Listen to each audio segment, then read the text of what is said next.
before the show starts, I just want to let you know that if you head over to yolkgang.net right now, you can snatch yourself up one of these beautiful Cool Dog hoodies, which directly helps us make more of these amazing podcast episodes for you.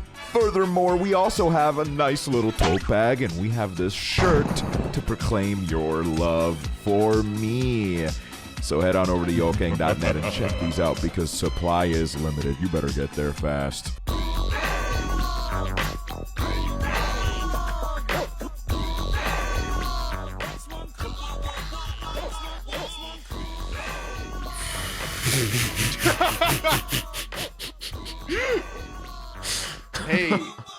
Hey, Aksel. Is that you can be British? It's fine. You know. Oh yeah, because Hoover does a really good. I mean, I do a really good British accent. So, hello.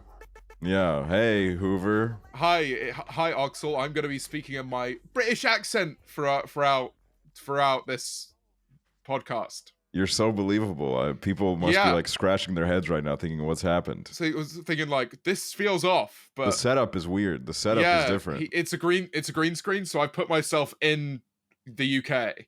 Yeah. To British kind of Hoover. go with the accent, and you know, we've streamed before in James's office, so I figured, we'll go into James's office. Yeah, I do remember us doing that. That was good. Yeah, it was a fun stream. I had a great time. I actually like you being British a lot more. I'm gonna be honest. I've always just hated how you were American. It's just always made me feel bad. I hate it too. In fact, like, I wish I was from the UK, a country far superior to that of the US. Oh wow! I never thought I would hear you say that. Yeah, and if anything, they should kick me out of the country.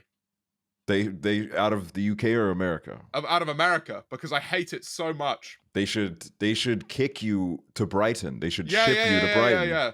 And give you an apartment. Should live in Brighton. Yes. In fact, I'm gonna move. There you go. That's my announcement. Oh my God! You're gonna. Okay, this is just in. Hoover's leaving Austin, Texas, and going to Brighton.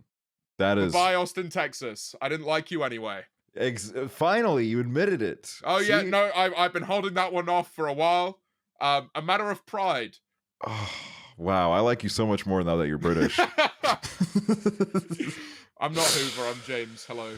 A lot of you must be wondering, where is Hoover? People are probably leaving dislikes and hate comments as we speak, but I just want to put out a statement that Hoover has been fired from COOLDOG. Wow, he's gone, and I'm his replacement. You are his replacement. Basically what happened was, I wake up one morning and I look at the COOLDOG Twitter account, and I see just one of the most offensive and vulgar tweets I've seen in a long time. What was it? It said, "Balls on my face." It said nice. That.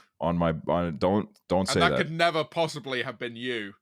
No, that it literally wasn't though. I was the tweet after that said, "Call me Hoover the way I suck." I don't, balls.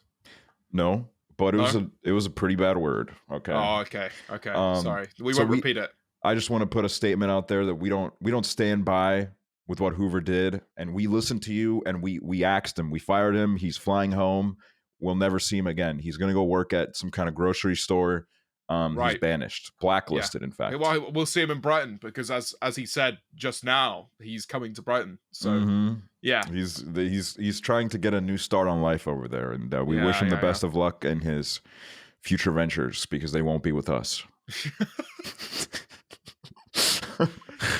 But he's not actually quitting, is he? No, he's not quitting. He's actually he's firing me. I think there are rumors in the pipeline that Hoover is he's actually recording a COOLDOG with someone else right now. He is, yeah, and it's kind of like a race to see who gets to upload it first. Whoever uploads their COOLDOG first is the one that wins. Okay. No, in reality, Hoover went home for Thanksgiving, and I said, "You know what? Take the week off. You've earned it. You've been working hard. Wow. Paid holiday. It actually is a paid holiday, yeah, because he is getting paid for this episode, even though he's not in it. Why are you the fucking scrounger? Where's my check? Oh, you're rich enough. I feel like I don't know. I feel like you're probably it's kind of funny because you were on an episode with Hoover, and then the recording got screwed up, so that episode was never posted. Whose fault was that? Was that my fault? Because I haven't changed anything. No, it was my fault. It was my fault. I was trying to be experimental with settings, and look where that got me. Yeah. You gotta go back to the old faithful. Exactly. So, Now we're okay, I think. Have you had any cool guests since me? Let me see. Let me see who. I'm gonna be honest. Like, I can't even remember anyone I've had since then. I gotta check. Hold on. Who did we have? We had Big T. Do you know Big T? Oh yeah, I know Big T. Yeah, we had Big T. Big T is amazing. It was some say one of our best episodes. Wow, the pressure's on. It is. You gotta be really good this episode because people are really looking forward to it. If this episode doesn't live up to expectations, I can assure you I was on fire the last episode that Aksel completely fucked. And that would have been, arguably the best piece of content I've ever put out there. There was, it was a good one. Like, I remember after the show we sat here and we're like, that was a good episode. Yeah, we did specifically. And then it corrupted, so. Yeah, something must have happened. Something strange must have happened. I don't know who did that. Yeah, but here you are. To anyone that, because here's the thing is, I don't actually know how much of an overlap we have with audiences. We have an overlap, definitely. You think so? We have a bit of an overlap, but sometimes I tweet at you and I get like 50 likes. Like, what is that about? I'm sorry, man. You're having your light flop era in my replies. I am. I need to like. I think the main reason for it is like I think our audiences, they know, like your audience probably vaguely knows of me, and I would say that my audience knows of you because I talk about you a lot too. Same. I always bring you up. I hype you up. So it's like a thing of like we need to like introduce each other to the people. So who are you? Oh, you want me to introduce myself? Yeah, who are you? Hi, I'm Hoover. No, I'm James Marriott. I make that's a handshake. I make videos and I do the streaming. Mm-hmm. I make the videos from the streaming. You're a live streamer. I also make a little bit of music. I bought a new guitar. Do you want to see it? Yes. Show us the guitar. Look at this shit. Oh wow, that's sexy. It's called Cat. Oh wow, that's a really cool guitar. Thank you. You gonna riff up on stage with that? Yeah, I'm doing. When will this be out? Tomorrow, Monday. Oh damn. Okay, yeah. No, I won't say what I was about to say then. I've got. Actually, you know what? I'm gonna say it because this is kind of funny. Okay. I'm doing like a pop-up show on Wednesday. Oh. The tickets are already gone. It's for something else. People will probably guess what it is. But exclusive. COOLDOG exclusive. It's being streamed. So this is the first live performance I'm doing, which will be streamed. Seriously? Yeah, just a couple songs, but I'm excited. Well, that's cool. Yeah. I'm going to watch. You should. I have no idea what it is you're actually talking about, but... Yeah, I'll let you know what it is before. Okay, before that's good. Because I think it might be a surprise for everyone else, though. I don't know. Oh, okay. Who knows? That's exciting. Yeah, I'm pumped. I love watching live streams of concerts. Like I used to do it every year when Coachella would be happening. I would watch like a Coachella live stream because it was, I don't know, it's fun. I like the Glastonbury ones. I really want to go to fucking Glastonbury. I want to go too. Do you want to go next summer? Are there still tickets left? I thought they all like went. Hold on. Actually, you're probably right. I think what we could do is plan to buy tickets next year. I'd be very down. Yeah, if they're sold out. Yeah, okay, so let's do it next year. Like, yeah, let's actually do it next year. Or I might be able to pull a few little strings. I mean, hey, if you pull the strings, I'm gonna be there. Okay. Yeah. I'm gonna 100 because I the only time I've been to a music festival is when I worked at one. So I would actually love to go as. Like, I love your stories from that festival. Have you spoken a lot about them on the podcast? Oh yeah, I bring them up any opportunity I can get, man. It's like they're really cool stories. So. Yeah, they are. They're really fucking cool. Like I gotta like. I bet especially people that like watch my streams, they've probably heard those like 15 times, but I make them go through it still every time. I hate it when people in chat like remind you that you told that story before. It's like, let me have it again. There's at least 5 people here that will not know this. Exactly. That's the way I look at it. Is if there's even one person in chat that hasn't heard it before, I'm telling it again. Yeah, and they deserve to know. Exactly. It's important. If you met Post Malone, you would talk about it too. Yeah, I would. So, I really would. He's cool, man. He is. He seems nice. Did you see that video of someone like cussing him out? Oh yeah, they're like, Post Malone, you suck. Why would you? Like that's like the last person you'd say that to. Like his reaction was like, oh. I feel like it was really sad. His reaction was what really made it sad. The guy kind of, I'm not gonna lie, it kind of made me chuckle at first. How the guy just out of nowhere was like, "Fuck you, Post Malone." But then as soon as I saw the look on his face, I felt really sad. It's like a puppy. Yeah, he is. That just had his food taken away. Like it was very sad. The fact that he literally just like, I think he said something. He was like, "Oh, why would you say that?" And then he just like stood there, and he didn't look away. He was just looking this guy exactly in the eyes, which I think actually is the best response you can do there. If you just look them in the eyes and don't say anything, because then they kind of have to look back and think about what they just did. Yeah, and also like no one's gonna watch that video and be like, "Yeah, Post Malone's an asshole." Like he reacted in the best way possible. Like a lot of artists would be like, "What the fuck did you say? What did you say to me?" And then I like would pretend swing. that. Yeah, you would go the extra level. You'd actually hit the cunt. I would 100%. If this is a warning to anyone out there, if you pull up on me in person and start talking shit, I don't care if you're like a 12-year-old girl, I will fight you. This is like the best thing you can do as well, in my opinion, is laugh. Like if you laugh in the face of someone who's like cussing you out and is serious, that works so well. Did you see like True Geordie got cancelled recently? Do you know who True Geordie is? Oh, of course I do. Yeah, he got cancelled for being insensitive to the Muslim community. But before he did that, and I think I think he's being forgiven now anyway. He was doing like a bunch of podcasts and I think people are warming to him again. Regardless. Before then he did a fucking a video, like a podcast with Tyson Fury. And he's like asking Tyson Fury a bunch of questions in the interview, being like, "Why are you taking such like easy fights? You're meant to be the best in the world. Why aren't you fighting other people who are at that level? You're like kind of wasting fans' money and time." And he like Tyson Fury was just not in a good fucking mood. And at the end of the fucking show, he just starts cussing the True Geordie out. He's like calling him like "you bold wanker. This is the last time I do an interview with you, you twat." And True Geordie's just there like laughing because he knows like it's over video, so he can't just get like fucked up by Tyson Fury anytime soon. Yeah. So he's just like laughing in response. And Tyson Fury can't close the application on his phone. And True Geordie's going like, "Oh, do you not know how to close it?" And he's got like, "You fucking wanker." Like, it's so good. My God. I mean, yeah, like, there's a lot of those people out there that are like, "Oh, you would never say this if you saw me to my face." And I'm like, yeah, because you have like anger issues. Like, of course I wouldn't fucking say it to your face. You got legitimate issues. You're going to beat my ass. Just because like, beating my ass is not some kind of achievement, okay? I'm not going to lie. There are little girls out there that could beat my ass. Like, if you actually are a 12-year-old girl and I get into a fight with you, you'll probably win. I'm going to be honest. Like, that's just... if you trained up, you'd be lethal, I think. Average Harry always tells me that. He's like, "Oh, dude, if you went to the gym, I'd be like even more scared of you." And I'd be like, "Well, maybe that's why I don't go." Average Harry is great.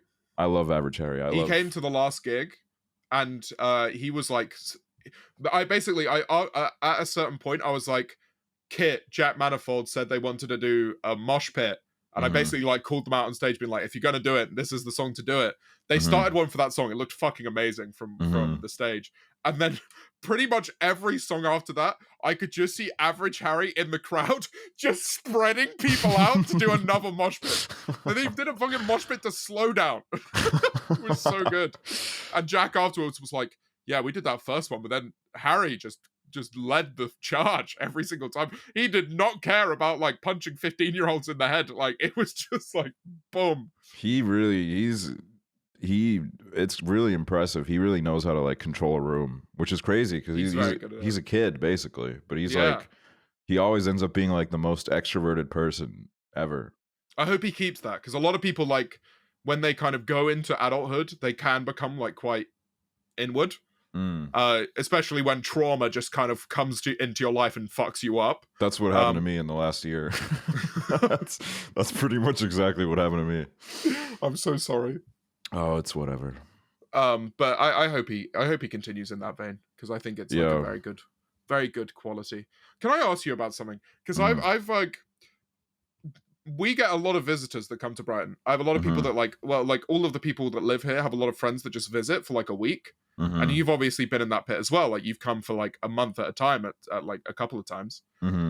We're coining this term of like post-Brighton depression, because everyone, when they leave, goes through like at least a few days of just feeling shit and like ill.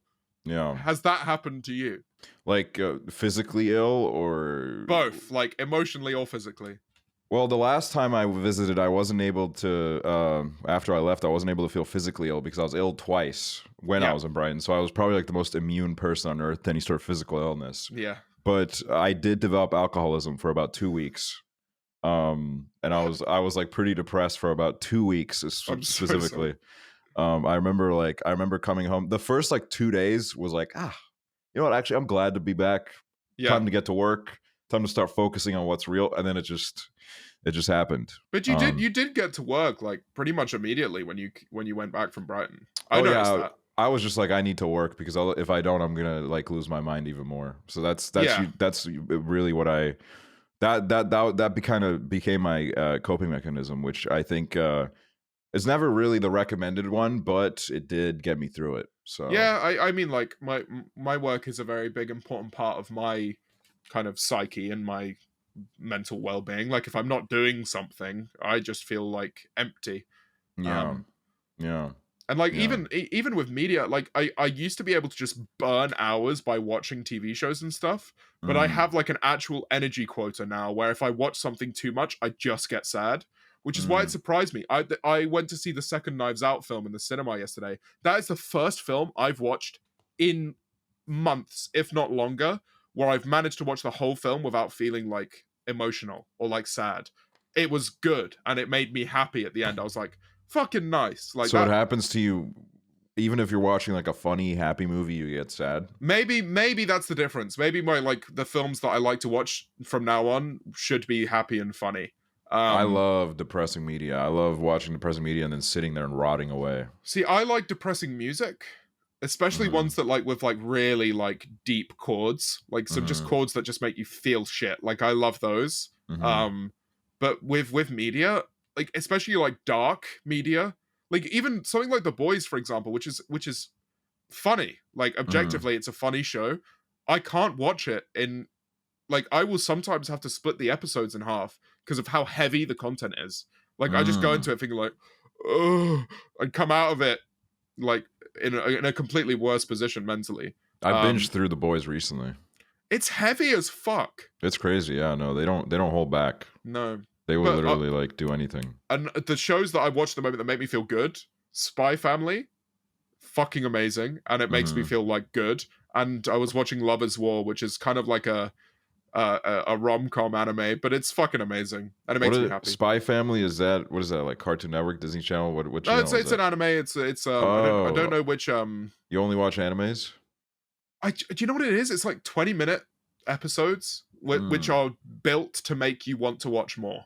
Like that's it kind of like my attention span isn't like TikTok level yet, but it's definitely not what it used to be. And anime kind of like it's good because I can like get some food and then watch a 20-minute episode. By that point, I finished my food. You know, it's like it kind of makes the most sense. It is. I do that with Malcolm in the Middle because that's a sitcom and it has the episodes are also 20 minutes, which means if I don't want to get like too distracted, if I just need like kind of like a timeout, I can watch like an episode or two, and I won't be like, because with like longer shows, especially if it's 40 minutes, I feel like if I only watch one episode, I have that itch that I need to keep going. And but then if you've lost like 2 hours.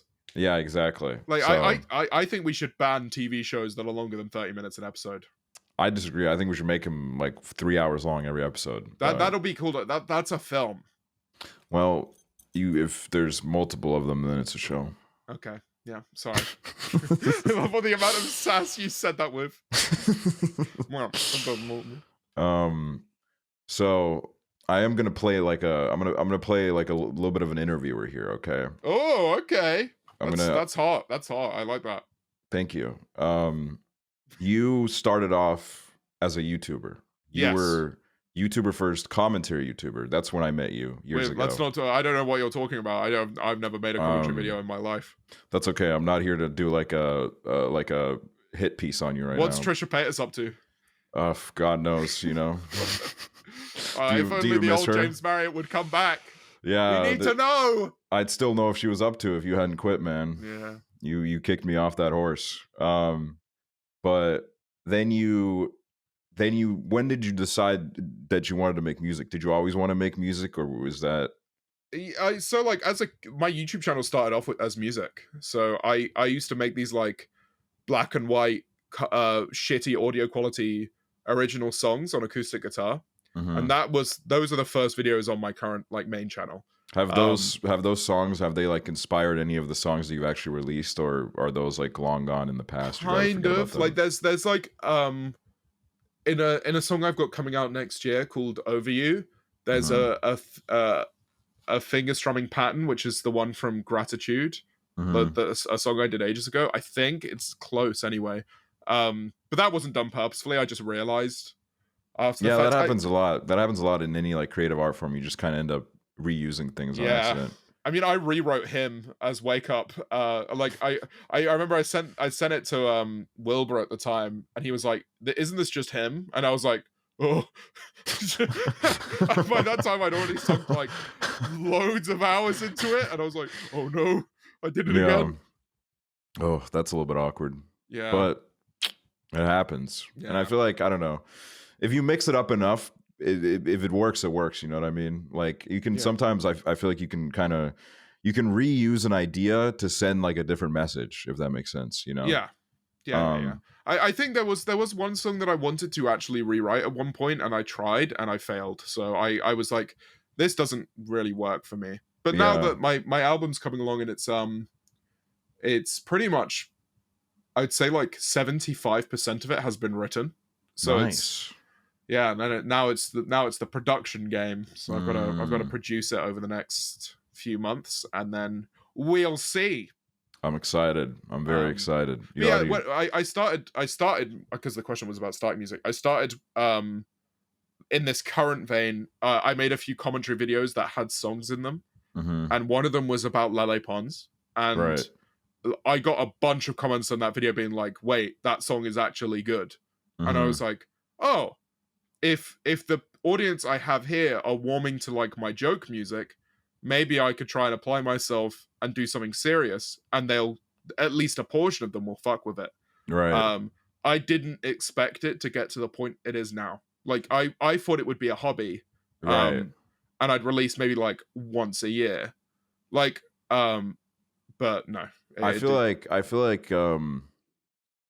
something that's like, at least in the back of my mind, is with a lot of like a lot of creative stuff I've done. Like I am very lucky because I have a very supportive audience, but I don't know if you had this in the back of your mind, but sometimes it feels like if you're like this kind of online persona who is just mostly jokes, there is that anxiety about putting something out there that is actually, you kind of want people to take a little bit seriously, and kind of actually like relate to and like. I mean, I still have identity crises like fairly regularly. I had one before the London shows last week where I was sat in my room like really late at night. I even messaged my mods at the time because I was like, because they've been there for so long that they've got like a really good grip on like the community I have and everything. And I just watched the Tommy vlog I was in where I'm just like this ridiculous teacher character for the whole thing. And then I watched some clips of like Carlites, and I was like, how could anyone come to one of my shows, listen to Carlites, and not see the teacher character I just played a couple days ago? Like, does it take away from the message that my music has that I am just such a fool online? But I think people are very malleable in the sense of like, you can play characters and people will still appreciate your content. Like Lewis Capaldi, for example, is so funny and such like a buffoon on like any show he's on, any interview. You listen to his music, it's so sincere. Like a lot of it is incredibly sincere. I feel like what that plays into is or what that stems from more so is that I feel like the era of kind of like I don't know what else to call it, so I don't mean to call us celebrities, I guess, but like, I mean, it's kind of like the idea of pre-internet or before internet became like so mainstream and everything we know was on the internet. Celebrities are just like well-known people in general. They were a lot more mysterious. You didn't know a lot about them. Musicians, they would put out their music and they would have like definitely some kind of character that they would play alongside the music, but outside of like interviews and stuff, you wouldn't really know that much about them because they didn't have social media. They didn't really have that much like self-expression. And that was the charm back then, because then it was like, these are the people that you don't know, but if you listen to their album, you can have like this piece of them, and you can like investigate a portion of their life or what they believe in. Exactly. But unfortunately, I wish that was still the case. I wish that I could just focus on an album for a year. But now there's so much competition online. Everything is so quick. Like careers in music are so much shorter. They are, that you have to be constantly reinventing and constantly applying to new audiences, or you'll just kind of fizzle out. And you'll see a lot of bands these days that don't do that side of social media, that do kind of fizzle out. Like the 1975 weren't doing much on social media before their last album. The last album kind of underperformed. Matty Healy is just fucking all over the place at the moment, saying all kinds of shit on clips everywhere, and now the album's doing well. Like, you know, do you think he does that on purpose? Do you think Matty Healy behaves the way he does? I don't know. I maybe I almost just think it's kind of like a fortunate error for them, right? Because he is. I mean, you sent me a clip of him spitting on a camera. Yeah, that clip is horrendous. Yeah. That is like... But that's almost like smart, because there's no such thing as bad publicity, right? Like when Youngblood did it, it was spoken about so much. So much. And like if Matty Healy did one, like he was just on stage eating like raw steak. Yeah. And everyone was like, what the fuck is going on? But you're talking about it. This is what they want. You're showing an example of their live shows, and anyone that's into like eccentric shit is gonna go like, I'll fucking go to that show. That looks weird, you know? Yeah, that is like a very interesting side where it feels, to me at least, and I've talked to people about this because I was kind of curious about this. I'm not like there are some 1975 songs that I actually really really like that have grown on me, like. I think recently Robbers has grown on me a lot. I really like Robbers. Robbers is a very good song. I'll put my hands up and say I was a fucking stan at a certain point in my life. I was in a relationship. She told me all about the 1975 with my roommate at the time. I got super fucking into them, especially like it was in like 2017, 2016 maybe that I got into them. I fucking loved their first album. And like fucking Somebody Else as well. I'd listen to that like every day while walking to uni, and I got super into it. I would go to their gigs and they would play an Encounter before Robbers, and that's how you'd know that Robbers was about to come up, because there would just be like this that just like comes in, and I would just immediately be like, were you one of those people that the Matty Healy invited on stage and then kissed? No, no, I wish.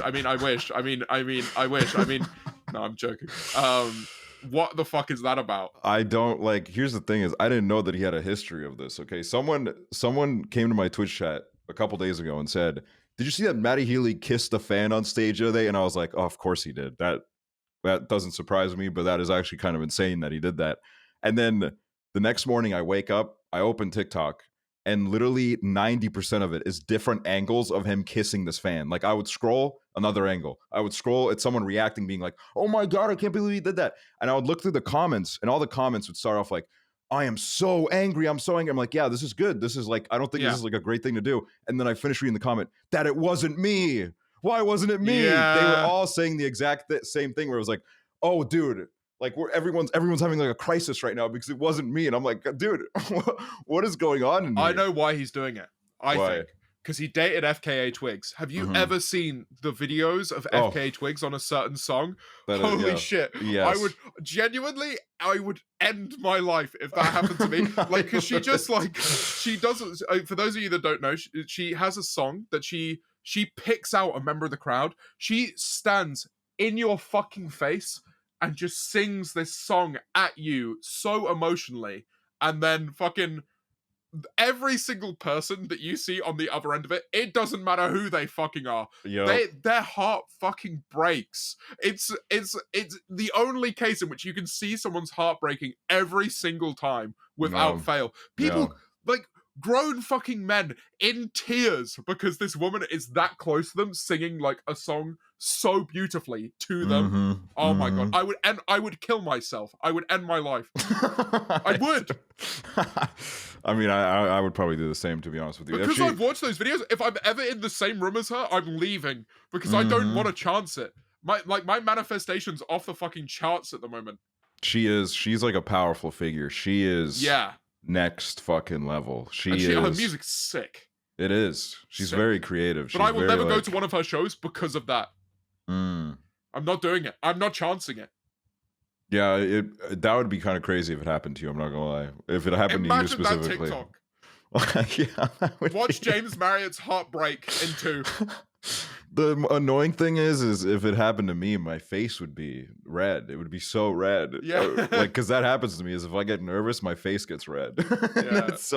It's like the worst quality to have because everyone can read you like a book at that point. Everybody knows what's going on. Everybody knows that, like, I would shit myself. No, yeah, same, 100%. If I hadn't used the bathroom before, then something would come out. Yeah, for sure. And like my hands would start shaking. It would be like lethal. It would be one of the best but worst things that's ever happened to me. The mic would pick up you going, oh. Yeah, literally. Like that cartoon sound effect, like when someone's cold and their teeth are clattering together. That would literally be me. That would literally be me. Yeah, mental. Those clips are so mad. Yeah. So he's probably just trying to do that because that blew up when people saw that she was doing that. He's been doing that since 2013, I found out. He used to do that on a regular basis, and then people thought he stopped doing that. And now and I know way too much about it now because I have you were saying you're like a super fan of his right now. No. You literally told me that right before we started. I would not characterize myself as a super fan. You did just say that. You said that before we started the recording. You were like, "Man, we got to talk about Matty Healy on this podcast." I didn't. I wouldn't call myself a super fan. I would say that I'm uncomfortable about it. Like, it doesn't matter.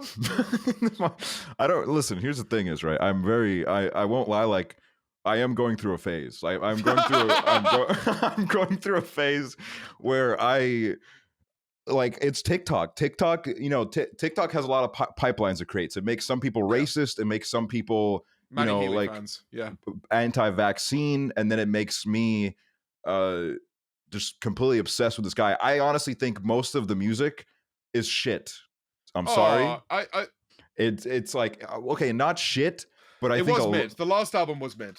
A lot of what he tries to do, in my opinion, falls flat. I think there's really good ideas in there, but there's a lot of ideas that he has where I'm kind of like, but then there's like songs like Robbers where I'm like, oh yeah, this is like album God 1 tier. and 2. Yeah, fantastic. Like the production is just so clean. It's very good. But then him as like a person, him as a character, he is. I can't, like, I don't understand him at all. It's been a while since I've seen someone like this where I've been so like infatuated in a sense of like, what is going on in your head? Well, he's an enigma. I think that's what makes him like intriguing to people. Yes. He is like this, he's like this creature that has like God tier charisma. And like that's how he weasels his way out of everything weird that he does. Cause he does a lot of weird shit that I don't think most people would get away with. But he always gets away with it just because he has his little hair on his head and he wears his little suits and he looks in the camera and everyone's like, oh, okay, never mind. Yeah, that's fine. And I'm so fascinated. I want to like do a documentary. Do you want to kiss him? I mean, honestly, I would. I would. If I got pulled on stage and he kissed me, I would do it 100%. I would. We should send this out to him. Let's send it to his business email. We should, because Come to Estonia. I'm like an old man like he is, so it wouldn't even be that problematic, honestly. Honestly, imagine the TikTok. That would be crazy. That would be like by like the K-pop community. I'm known as the guy that said that made a tweet about like, oh, if the world was ending, Jimin would still be trending #1. Like that's like that's an actual huge thing in the K-pop community. Really? Is that tweet? Yeah, like one time, this was like a couple years ago. Jimin was trending with like 1 million tweets, and my tweet was attached underneath the trend. Wow. So that's like, and like I'm known for all those like little small niches. So I guess in the 1975 community, I would be known as the middle-aged man. Yeah, pulled on kids stage. Matty Healy. Yeah. But I don't know. He should probably stop doing that. He should. I would say that he definitely should stop doing it. Not only just because, but this is one of the reasons I'm tired of seeing it on my For You page. I feel tired of it. I can't look at it anymore. Yeah. What percentage of your For You page is Matty Healy at the moment? On a good day, on a day where I'm like I'm getting a break, like 65% of my For You page. It's like it's ridiculous. And then when the kissing thing happened, I'm not exaggerating when I say it was 90% of my For You page. Jesus Christ. Like my TikTok For You page is one of the most embarrassing things about me. It just is so bad right now. And I need to get off that. Mine's all just chess. So much chess. You're on nerd vibes. Yeah, I am. I'm a nerd. I was never a chess kid, which is why this surprises me that I'm all of a sudden just have this crazy hyperfixation. But I love it. Fucking love it. I have a question for you regarding your music. Go on.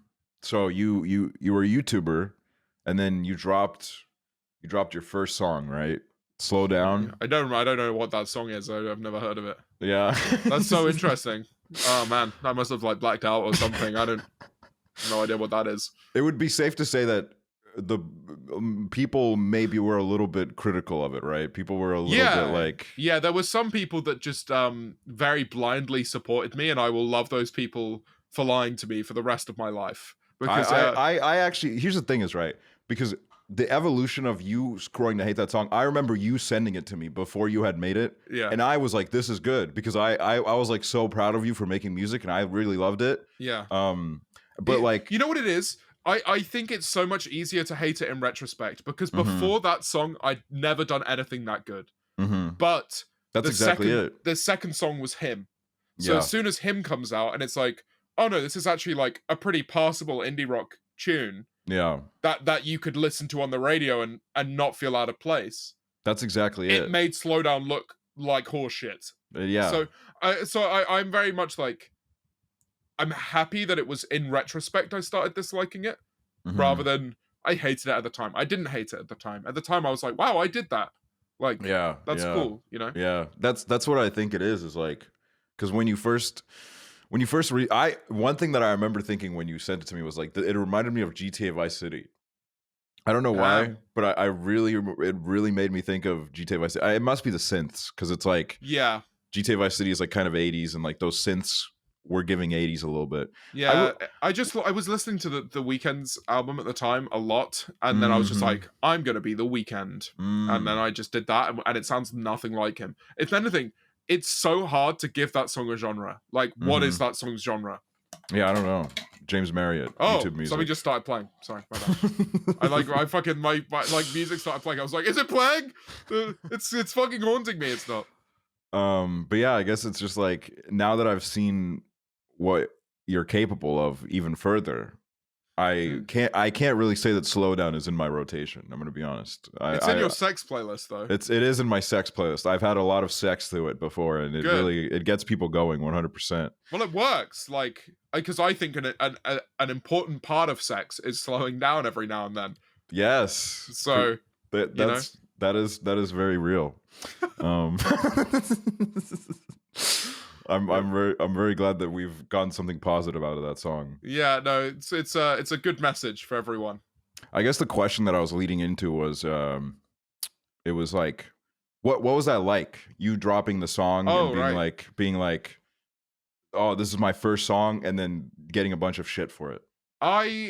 To be honest, I didn't get a crazy amount of shit for it. Like, I got shit, but because it wasn't like overly like that popular, right? I mean, it did good, don't get me wrong. Like, the first day of streams, I don't know if I've Him beat it, but I actually know, like, the whole EP beat it as well individually, but it didn't seem to hit that many people. I think a lot of the people who didn't like it just didn't say anything about it, or were like, this is a good start, and they were kind of like giving me things I could improve on. Like Yeah. vocals could be better, or like try different instrumentation, or like the mix is bad, or whatever, right? Yeah. A lot of people's criticisms were actually very fair, and they were delivered in a nice way. Because like you can't expect to just release one song and work on one song. Because I'd never worked on a serious piece of music, at least in my adult life before then. You can't expect the first one to just be this fucking banger, right? No, yeah, exactly, yeah. But I was approaching it like a YouTube video. I was approaching it from like, oh, it doesn't matter if it's bad. Like if people don't like it, I've got the next video. I'll just delete it, right? So it's like, right. I didn't take my time, but it was a learning curve, and I don't. Yeah, it didn't make me. I don't remember feeling like depressed or like sad about it. I did actually go through a huge depressive episode the month after, which might have been caused somewhat by it. But I'm not like in my head. I'm not applying that as the reason. I have my own reasons for why I went through that episode after. Right. But it's like the criticism for it is the reason why I ended up reaching out to Hoover at the time, who ended up producing the next few songs, and writing them with me. So I'm glad. Like if I'd released it and people just gaslit me into thinking it was like a passable song, that would have been a problem. But nowadays it's like I'm glad that I dislike it, because now when we play it live, it's a completely different version. Right. And it's really fun. Like everyone in the band loves playing it. It gets a fucking really good reaction. Yeah, because it turned into like a bit of a meme too, right? Like people. Yeah. It's like a kind of like a folk kind of like a cult hit, you know what I mean? Yeah, and it will always be special with the audience that have been there for a while. Like the people who watch like fucking Memulous videos where he plays it all the time as a substitute for like like music that has royalties, right?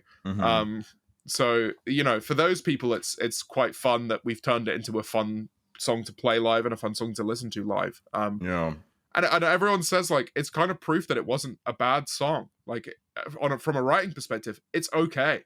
It's not that bad. But it was the production that was just a bit off. So I think it literally, like, what I would say about it is, well, number one, I feel like most people would rather. I mean, I would say probably all people. I don't know who would take the other option of like. I think most people would want. They'd rather their first song be shit and they get better than their first song be their best song and then they just only get worse. You know what I mean? 100%. Like the only like the scenarios in which you have one song and it just fucking bangs, it are kind of like very early, or like that career will end very soon. Like like the only example of someone who I can think of that had a banger song and then has stayed is Lil Nas X. Like because he kept applying himself to marketing.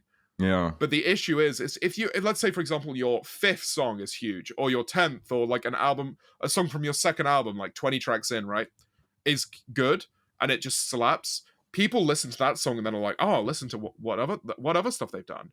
And then all of a sudden, the rest of your catalog is just banging. If you have one song, people go to listen to the rest of your catalog and they're like, there's nothing fucking here. And then within half a year, they're just out of your mind. Exactly. Yeah. So you'd much rather like a song like, which is why I'm glad like Car Lights has done so well. This like it's currently my most successful song within this period of time. Yeah. I'm very happy about that, because it means that the rest of the catalog is getting a bigger boost than they ever have from it. So I'm very happy about that. That's really sick. It's really cool to see you just constantly growing.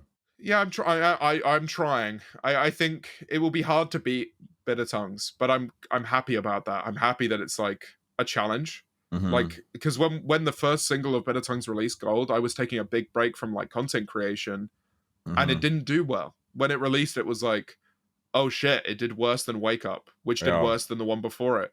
So it was like, oh god, is this going to end? Am I just going to like keep releasing music and then it doesn't do well? So at that point I went into a really passive mode and I was like, fuck it, I'll just release Sleeping on Trains like overnight, just do it, send it out there.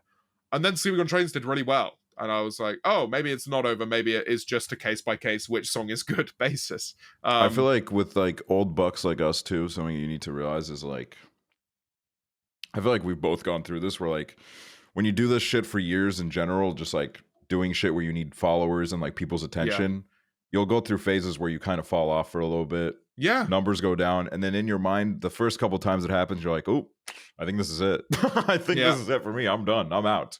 But then you always kind of figure out a way to reinvent yourself. If most of the people that don't come back from that are the people that aren't looking to reinvent themselves. You know? So that's that. I feel like as long as you are a person that is aware of that and trying to kind of change it up a little bit, it's pretty easy to bounce back. You got to hop from thing to thing. Like, pretty much. I think it, like, the way I see it is every year and a half I start to like fizzle out like a little bit. So if I can like, I know what my next era is. So like in what is essentially like 9 months, I will begin my next era of content. I already know the channel I want to do.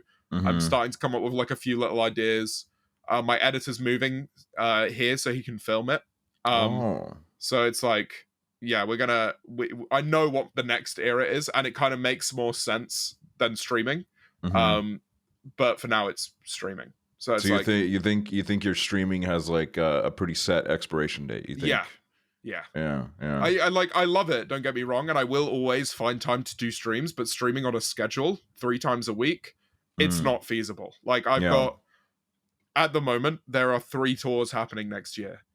Those are going to exhaust the shit out of me, and I'm not allowed to. I've already been told I can't like speak for a week before, like the tour. I can't speak on the tour, and that's going to happen 3 separate occasions for tours that are going to last 2 weeks each throughout the year. Is that like common that artists like don't speak much, or is that just like a you thing?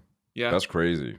Like I know Wilbur was doing it for the last Lovejoy tour, and he still lost his voice towards the end. He was saying, like, so it's because your voice is under a lot of strain, and if you are like talking throughout the day, eating shit food, you're fucked. So you have to like really rest. So yeah. That makes all those like rock stars even more impressive, because they were all like doing cocaine and smoking cigarettes and probably smoking crack. Like, that's why Liam Gallagher had his, like his voice went fucked. Like you could watch like year by year, his voice just got worse and worse and worse. So yeah, you have to be careful. That's kind of what was happening with Post Malone, but it kind of worked in his favor in a way, where like his voice worked really well with the raspiness that was developing. It sounds sick. Yeah, like I wish he, like, I don't know. I wish, because I don't know if you heard his last album. It came out this year. I didn't hear it. I feel like he had some ideas to like experiment a little bit with, but he didn't have the balls to do it. He kind of like half did it. And I hope that he kind of realizes like, okay, you were on top of that shit for like 3 years. You were on top of the world when it came to music. And that's probably not going to happen again. It probably won't. You're just going to exhaust your audience by trying to still chase hits. So you should just like get weird with it. Because I think he has an amazing voice. And I think if he has like really cool musical inspirations. So I feel like he would be able to surround himself with really cool people. Well, he's a Guitar Hero kid. Yeah, exactly. There are so many musicians that are like coming through now. I think it's why guitars have come back into music. Because there are so many fucking Guitar Hero kids that became writers and producers and shit. So we've all got like fucking 60s to 90s rock music in our heads. My music is heavily inspired by like shit that was on Guitar Hero. I mean, I've got a fucking SG. I used this guitar in Guitar Hero. This is the one I had. So it's like, I don't know. That's an interesting point. I never thought about that. That probably is why, honestly.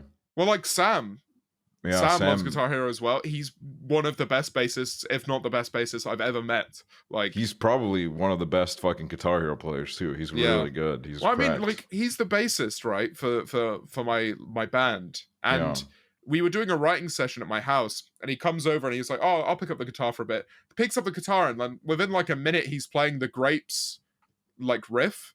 No, he's a god. Which isn't, one, it's not easy. 2, it's not like it's not easy to work out as well, like how to play it. Yeah. Because it has like a delay on it. So it's hard to tell what to play. And he just went like picked up and played it. And I was like, okay, sick, cool. For anyone that doesn't know, an interesting little bit of trivia is that Sam is my old Toontown friend that I've known for like, I think like close to 10 years now. Actually, like, 8 years, I think. I met his dad, and his dad spoke about you. Yeah, his dad is awesome. Shout out Steve. Yeah, he's fucking sick. Yeah, he's someone I met on Toontown many years ago, and then he picked up bass, became really good at it, and then James was looking for a bassist, and I was like, oh, I know a guy, and now it was like a match made in heaven, and I'm so happy that I was able and he's doing great. Yeah, I was able to connect you guys. I'm really happy about that. Yeah, it's always good. It's a really good feeling when you like introduce someone to someone else. Like I have a story about introducing someone to someone else, but it kind of goes against the public view of what happened, so I don't want to talk about it. But I'm very happy. I know what you're talking about. Yeah. I know what you're talking about. Yeah. I'm actually like, I feel like that's been like my main thing of I can look back in life and be like, okay, I did have like a positive impact on this earth, because I've done that with a lot of my friends. There are at least like 3 couples that I know that probably wouldn't be dating if I wasn't in the play. Yeah. Like I kind of brought them together, so I can look at that and I can be like, okay, if they have like kids, I'm gonna go to that kid and be like, you exist because of me, motherfucker. Well, you have a quality which not many people have, which I always talk about when I'm like talking about you to other people. It's the way you talk about your friends and the people you love. I've said this to you before, because we had this conversation, and because I noticed that you were doing it again, and I was like, there's a common theme here. Whenever you raise one of Aksel's friends in front of Aksel, he will talk about them for like minimum 15 minutes, listing all of their qualities that makes them a special person to him. And I only realized you did it because I was like, why am I going into like all of these social occurrences with like Aksel's friends already liking this person? And it's because you've given a fucking PowerPoint presentation on why they're a good person.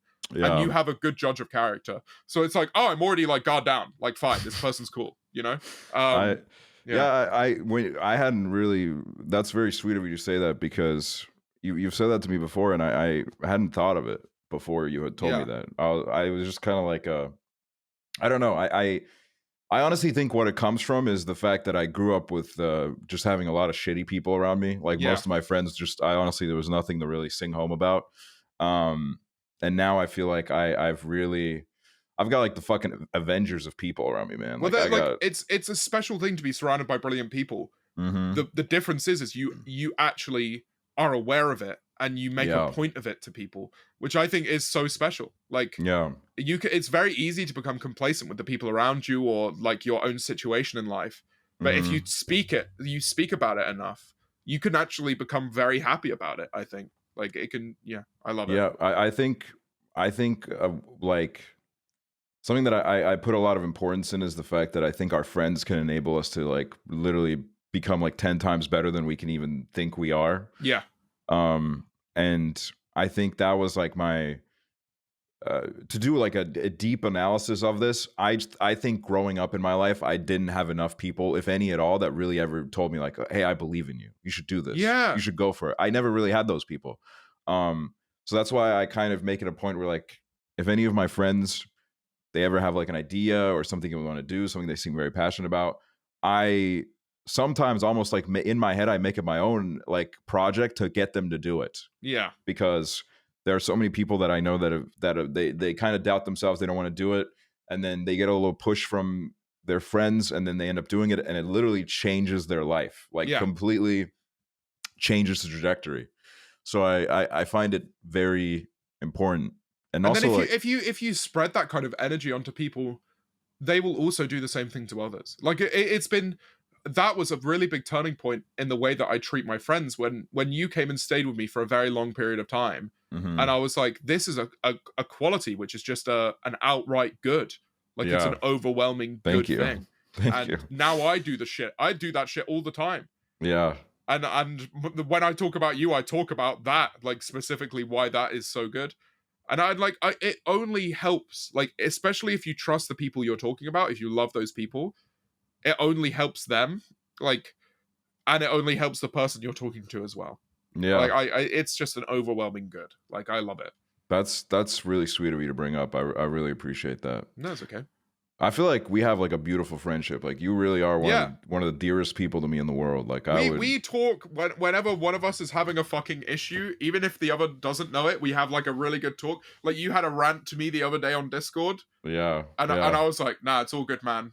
I was taking a shit when I sent you that. I didn't even mean for that to happen. I was sitting on a toilet, I was replying to you, and then I started like, because I think what it was is like, I do get that thing of like, sometimes when people ask me how am I'm kind of like, I don't know if they actually want to know how I am. But with you, I'm kind of like, no, I did. I think we have a mutual understanding of if we ask each other how we're doing, we're ready to just like lay it all on each other. Like it doesn't matter like if it's good or bad.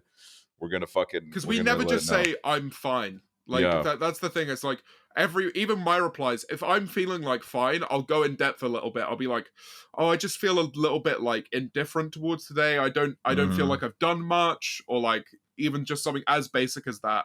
And then getting those kind of thoughts out with your friends is a great feeling, because then they may share in that, or they may go like, oh, you just try again next time, or like, you know, try a different route to I think it's so important to take inventory of the reasons why you feel a certain way, you know, like even honestly, especially if it's positive. If you feel negative, chances are you probably know why. But if you're feeling really happy, it's kind of easy to just like dismiss and be like, oh, I'm just going to enjoy this. But it's like, it's kind of good to remind yourself, like, why do I feel so good right now? Then you can understand of like, okay, maybe I can try to do this more, or maybe I can. It's also the idea of keeping count of your good days, because then if you have a bad day, you won't like lose all perspective of the fact like, oh man, life's been so bad recently. But then you remember, oh, okay, wait, recently I had like 3 good days. So it's not, because it's not all hopeless. I've been trying to do that when I'm like, because I've found there's been a couple of times recently where I felt content like in life, which is a feeling I never thought I'd have when I was in my like very early 20s. And then so I'll be like walking down the street and I'll just be looking around. If it's like a nice day, I'll be looking at the sky and be like, wow, I'm actually doing all right. And I'll smile to myself. And then later that day, I'll have like my ebbs and flows, as everyone else does. I'll be like, creatively, I'll just feel like worn out, or like I didn't do something that day. And then it's great because I have this like conscious reminder of, oh yeah, but earlier today you felt content because you made a point of like smiling to yourself and like taking it in and really understanding it. And then you're like, okay, that's fine. I didn't manage to achieve what I wanted to today. I'm just going to go to bed. Tomorrow's a new day. I'll go out, get my coffee and try it again. And it's I don't know, it's a good feeling. Oh yeah, for sure. It's very good to not be consumed by that shit, because it's very easy to just slip down that slope. You know, it's like before you even realize it, it starts off like kind of like a small thing, and then you accidentally just kind of let it completely take you, and then it becomes like a huge, just devours your whole day. I have a really good piece of advice. Anything that is creative or that involves social media, or like something you're working on, never trust your opinion after 9 p.m. And if you are getting negative after 9 p.m., go eat some food, go watch a film, and go to bed. That is like the best piece of advice I've ever received. And like, I apply it to myself all the time. I'm like, if I feel shit about a song, I go like, what's the time? Oh, it's 10. Okay. Let's just cut that out, reprocess it tomorrow. There has not been a single time where I've woken up the next day still thinking that thing is shit. Like I've gone up the next day and gone like, okay, maybe I can do this bit slightly differently, and I can like try and reprocess that. That's it. Like, it's but I don't feel doomer about it anymore. I don't feel like I'm terrible at this, you know, like what am I doing? I'm a liar, you know.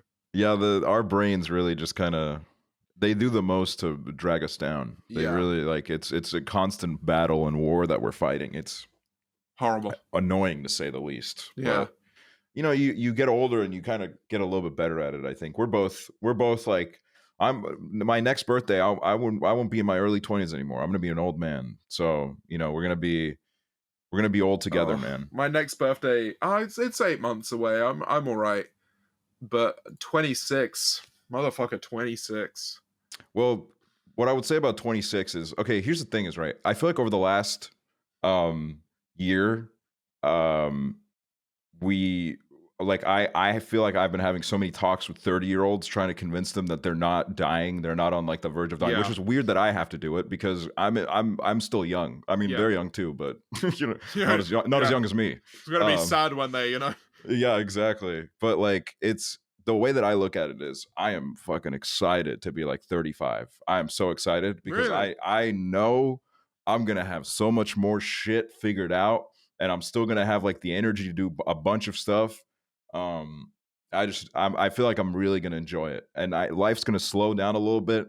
I won't feel the need to keep up as much anymore. That's already kind of happening. Like I'm already slowing down a little bit in that sense where I just don't, I just kind of want to do my own thing. I want to ride my own wave. I don't really want to, I used to be very much like, I have to be in the middle of everything. I got to get involved in this. I got to get involved in that. I don't care anymore. I just want to do what I find fun. But like, for example, Matt Watson, who I think is coming on the episode after you. So this is like, like a back to back. He's also one of my little besties, and he's 26, and he is like, I would never think it, because every time I hang out with him, it feels like I'm at like a sleepover. You know what I mean? Yeah. It's like, it's so fun. It's like, I don't know. And the way I look at you is, I look at you sometimes like a big brother, because I think you have a lot of life experience. You have a lot of, kind of, even I would call it the luxury of living real life before becoming a content creator. And I think that probably helped you a lot. Yeah. I mean, I went to uni before all of this. Yeah. And so I was seeing shit happen and I like worked a few jobs as well. Yeah, so, exactly. I know what it's like to not have to fucking drag yourself to a retail job. Like that fucking sucked. Exactly. I had the worst job ever in catering. It was like constant stress, made me want to like, I hated it. So much pressure. The venue was different every single time. You had new roles every single time. You were just like treated like shit. It was not cool. And I kept fucking up. So I kind of have like the distinction between like what this YouTube job is or what this online job is and what like difficult work is. Yeah. And I feel very like blessed is the wrong word. I don't think like some God has come down and blessed me with this opportunity, but like I'm very grateful that I'm still able to do the things that I'm doing. Like it's been 4 years now and I'm still going, and that's a fucking great fucking feeling. But like in terms of like my friends around me and stuff, it also does help that like a lot of the people around me are now just younger than me. Like I speak to Tom quite a lot about the stuff that he goes through, like a bunch of people like in their early 20s as well, like Jago, or like, you know, a lot of people like that. So, and these are people that have come through the content sphere during COVID, and they just didn't have, they went from like being a student or like not working a job, having like their content just blow up during COVID and then just thrown into the real world. Yeah. So it's good to be able to be like a point of contact for people like that, because it can be overwhelming. Like my ego fucking shot up when I started like stuff. Same. I became a fucking asshole. And then I had to work on that. I got fucking therapy. That's the thing I talk about the most these days with my friends, is trying to get them on therapy, because it's like and it's one of the things I talk about on stream as well is like mental health and looking after yourself is not a matter of when you are suicidal or when you are at the bottom of the barrel. It's like brushing your teeth. You don't brush your teeth when your teeth are rotten. You brush your teeth to make sure your teeth don't go rotten. That's it. It's like skincare. It's like fucking shampoo. That's what therapy is, but for your brain. And I've been trying to tell people that recently. And I'm hoping it goes in for a few people. More people should look at it that way, because I've had a lot of those conversations where it's not even like, I mean, most of the time when you actually need to have those conversations are when you do look at someone and you're like, okay, you definitely need it. Like you should probably go. But even then they're like, I don't know. Yeah, you know what I mean? I don't know. Oh, like, oh yeah, no, I will. But like, it's like, no, you won't. Like, so there's people who I've literally sent the email of my therapist to, and I brought up the fact that they might email. I know for a fact that none of them have, but it's like, that's the most you can do.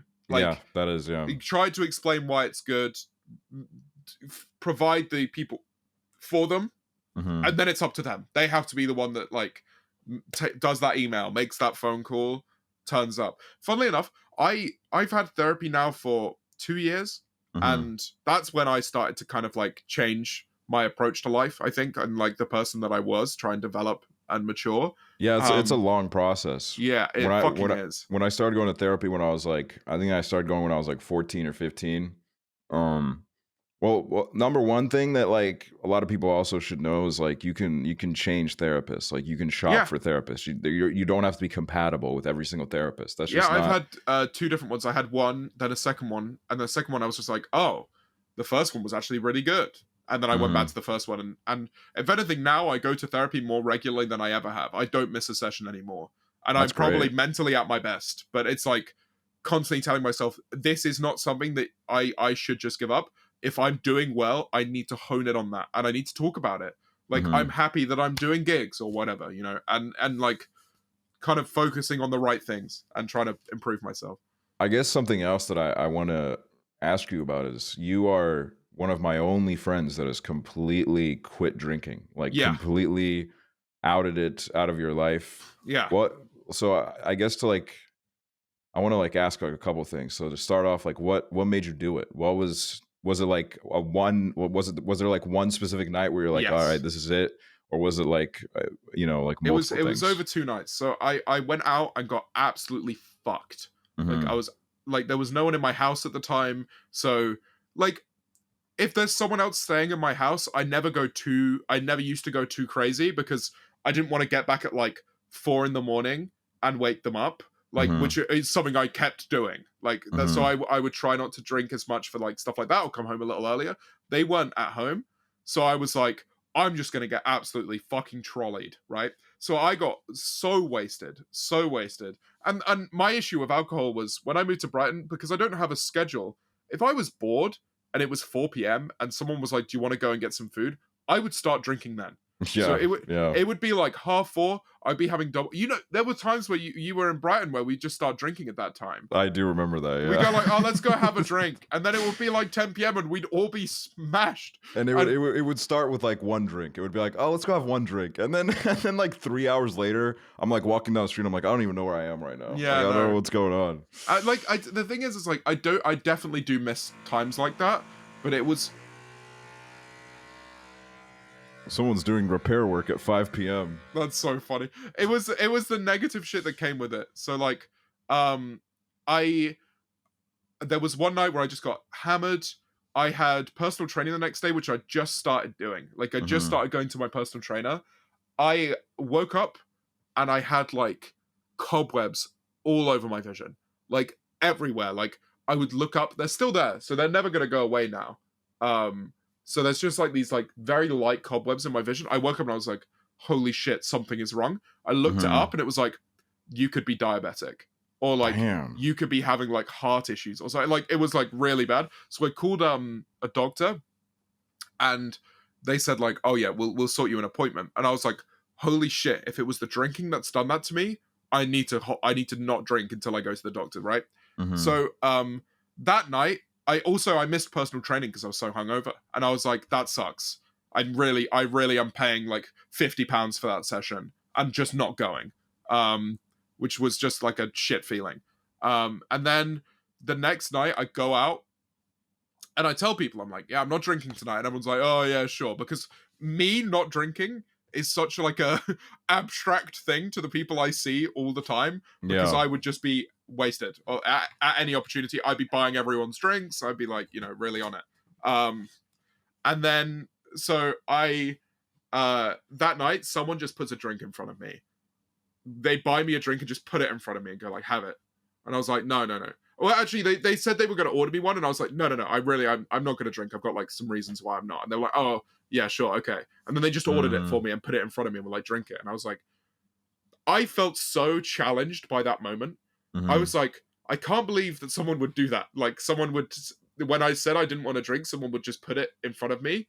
And I'm quite a competitive person. So I was like, I'm going to show this guy that I'm just not going to drink now. So I was like, fuck it, I'm done.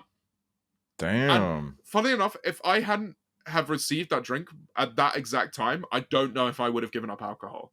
But it turns out I went to the doctor and they were like, oh, it's not alcohol related, it's exercise related. Have you just started exercising again after a long period of not exercising? And I was like, yeah, I've just started personal training. The first personal training session I had, I threw up. So it's like strenuous exercise after you've not exercised for a while can like bring out these cobwebs in your vision. And then they kind of just never go away. You just get used to them. Damn. So like, it doesn't impact me at all in my life, but they're just kind of there. Interesting. Yeah, it's only when I look at like white backgrounds though that I can really notice them. If I, like during the day, I won't notice it at all. But yeah, that was why I initially gave up. And then I was like, oh, I'm going to do a month, definitely. Got to the month mark and I was doing so much better mentally that I was like, and I quite liked it. Like, I quite liked being able to say like, oh, I don't drink. Because people will be like, oh, come on, you're just not drinking right now. You don't like not drink. And I was like, no, like, I quite like being able to say I don't drink. And then I started to realize the impact it could have if there aren't many British fucking influencers that don't drink alcohol, especially ones like me, like that have no religious reason to not drink, right? So I liked that. I was like, if I can talk about this with people and kind of get rid of this societal expectation that you need to drink, because it can only lead to problems with most people. Oh, like, yeah, 100%. For some people who understand themselves, it's fun and it can like loosen you up socially. When I realized I don't need it to loosen up socially, if anything, it's impacting me socially. And I can try and give a good message to other people, like, hey, you don't need to drink alcohol. That seemed like an overwhelming good. And yeah, I just stopped. And I don't think I'll ever drink again. So that's amazing. Yeah. That's fucking beautiful. Yeah. I feel like, I feel like I've always had like a relationship with alcohol where like I don't drink. I have phases where I'm like, okay, I'm drinking a little bit too much during this period of my life. I should probably cut it down. And then I just like, I quit for like months.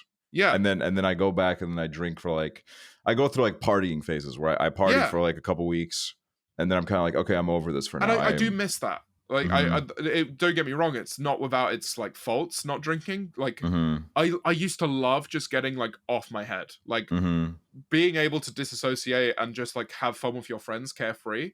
Yeah.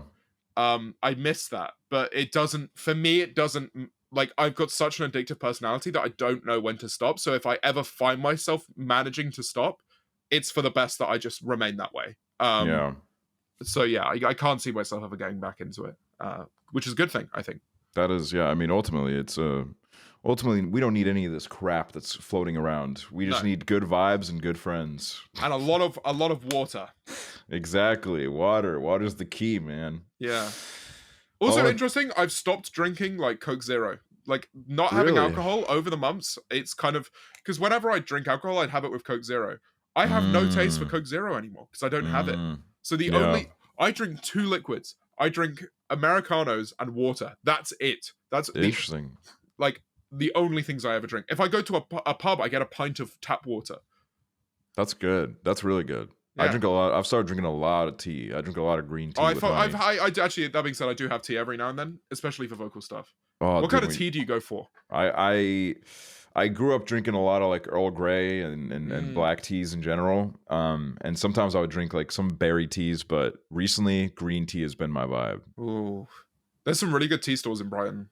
Oh, dude, when you come here, we got to drink some tea together. Yeah, I'm coming to Estonia in like 2.5 weeks. Yes, I'm really excited for it. I actually bought a mattress today. So. Yeah, I'm excited. We'll make some TikToks. Yeah, we're going to make TikToks and content, and we're going to vlog every second of it. We're going to have the best time of our life. So funny. Well, I want to thank you for coming on. I really enjoyed this episode. I think it's an important episode. We covered like so much good shit that will help people. No, exactly. I think we had like a really good conversation. I'm really glad we talked about it. To be honest, it was kind of just like one of our regular phone calls. No, it was. Yeah, that's pretty much what it was. That's why you were like a really good replacement to get for Hoover at short notice, because I was like, I don't really even need to think. I talk and listen. So yeah, thank you for having me. It's been great. I always like coming on this podcast. So hey, you're gonna come back too. You're gonna 100%. Oh yeah, for sure. Leave us reviews on Apple Music, Spotify, whatever else. Leave a comment. What is your favorite James Marriott song, if you've listened to any of them? Everyone listen to my EP, you bastards. Exactly, listen to them. It's called You Bastards. Yeah.